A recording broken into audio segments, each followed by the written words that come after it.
All right. Welcome back, everyone. We've got a really fascinating deep dive ahead of us today. Yeah, looks like we've got a ton of questions from you guys, all about one pretty big topic, building wealth. And not just building wealth.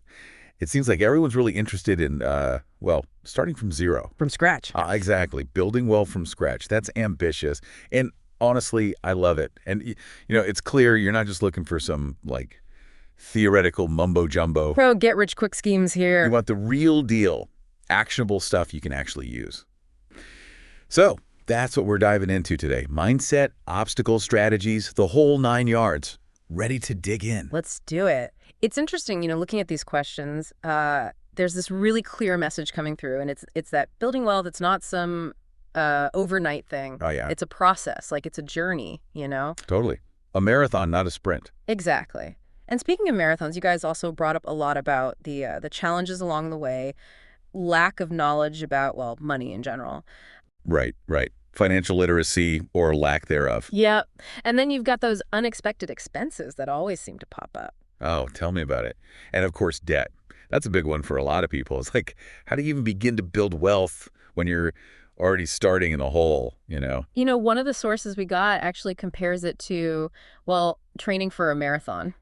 Yeah, I see that. You're going to hit those hills. You're going to want to quit sometimes. Totally. But it's about pushing through, right? It is. It's about mindset. Just like a runner needs that discipline, that long-term vision, building wealth, it takes that same kind of commitment. That's a great way to put it. It's like those obstacles, they're going to be there no matter what. It's all about how you approach them, how you use them. Exactly. Are they roadblocks or are they, well, stepping stones?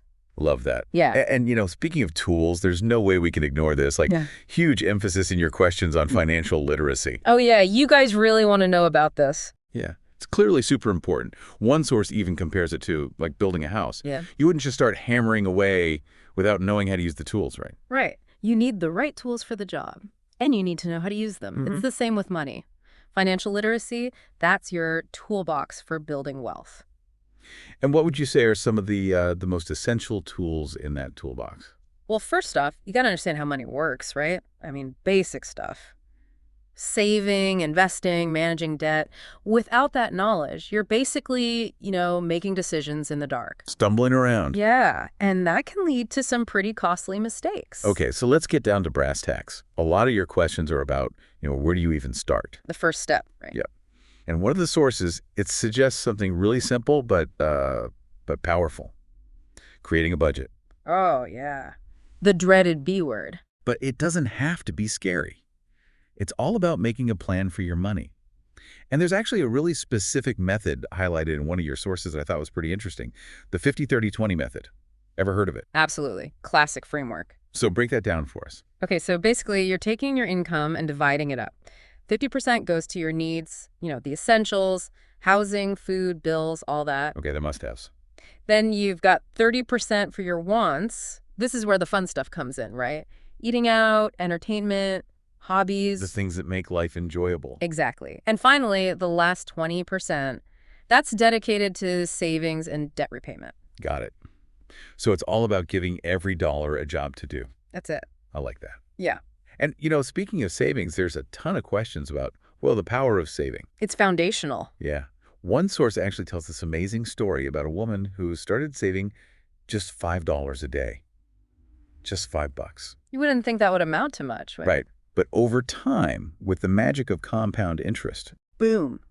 It grew like crazy. it really highlights how even small amounts saved consistently can, snowball into something significant. It's the snowball effect. Yeah. Tiny snowflake by tiny snowflake. Before you know it, you've got yourself a snowman. Or, a healthy retirement fund. Exactly.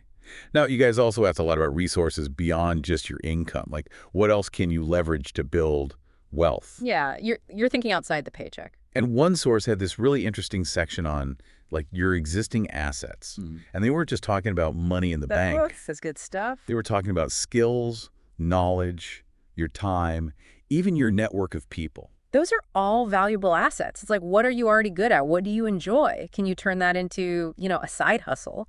Or maybe you use your network to find freelance gigs or new opportunities. It's Yeah. about looking at what you already have and thinking, okay, how can I use this to generate more income?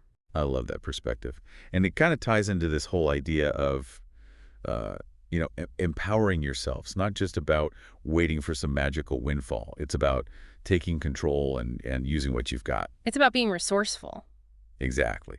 Now, another big topic that came up a lot in your questions, investing. That can feel like a whole other world sometimes, especially if you're, starting from scratch. Definitely. But one of the sources we have, it actually simplifies it beautifully. They talk about investing as basically putting your money to work for you. Makes sense, Right. right? Instead Yeah. of your money just sitting there, it's out there earning more money. Exactly. Huh. But of course, there's always risk involved. Oh, for sure. No investment is completely risk-free. So how do you navigate that? No, that's where understanding your risk tolerance comes in. How much risk are you comfortable with? Right. Are you okay with potentially losing some money in the short term for the chance of bigger gains later on? Or do you prefer slower, more steady growth? And then it's about choosing investments that, align with your risk tolerance and your goals. Makes sense. And I know one thing that a lot of folks starting out are interested in are index funds. We got a few questions about those, especially the S&P 500. Oh yeah, the S&P 500 is a popular one. It's basically a collection of 500 of the biggest companies in the U.S. stock market. So you're essentially investing in a little piece of, well, a lot of different companies all at once. Right. And it's often considered a good starting point for beginners, particularly those with limited capital, because it spreads your risk across a bunch of different companies. Diversification. Exactly. And another cool thing that popped up in your questions, it's fractional shares.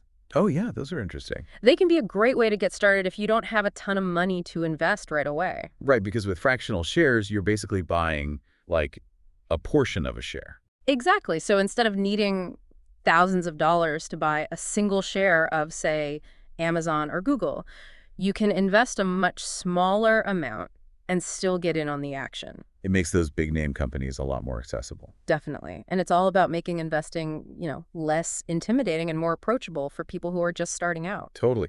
And, there's this other really interesting point that came up in one of the sources that I think is worth highlighting. What's that? This whole idea of balancing enjoying life now with planning for the future. Oh, yeah, that's huge. Because it's not about depriving yourself in the present just so you could, have a big pile of money someday. It's about finding that sweet spot. Absolutely. It's about making conscious choices. Maybe you skip that daily latte and put those $5 into your savings account instead. Or maybe you hold off on buying that new gadget you've been eyeing and put that money towards, I don't know, a down payment on a house or investing in your own business. Right. Small sacrifices can lead to major wins down the line. Big time. Now, shifting gears a bit, I noticed a few of your questions touch on the issue of wealth inequality. Ah, yeah, that's a big conversation these days. It is. And one source made a really compelling argument about how access to financial education or lack thereof plays a huge role in perpetuating that inequality. It makes sense, right? If you don't understand how money works, how can you be expected to, manage it effectively and build wealth? Right. It's like playing a game without knowing the rules. Exactly. And without those financial skills, it's so much harder to, well, break out of cycles of poverty and build a more secure future. For sure. Knowledge is power, as they say. Absolutely. And finally, one of the most important takeaways from all of your questions is this.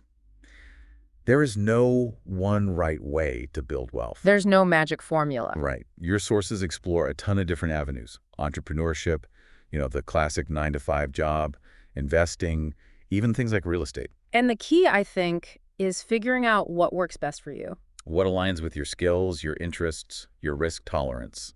Exactly. It's a very personal journey. Well, folks, this has been an awesome deep dive, and I really hope you're feeling energized and inspired to start building your own financial future. Any final words of wisdom? Just remember, it's a marathon, not a sprint. It's going to take time. It's going to take effort, but it's absolutely achievable. So what's one small step you can take today to get started? What resource, financial or otherwise, can you leverage to move you closer to your goals? You've got this. That's it for today's deep dive. Until next time.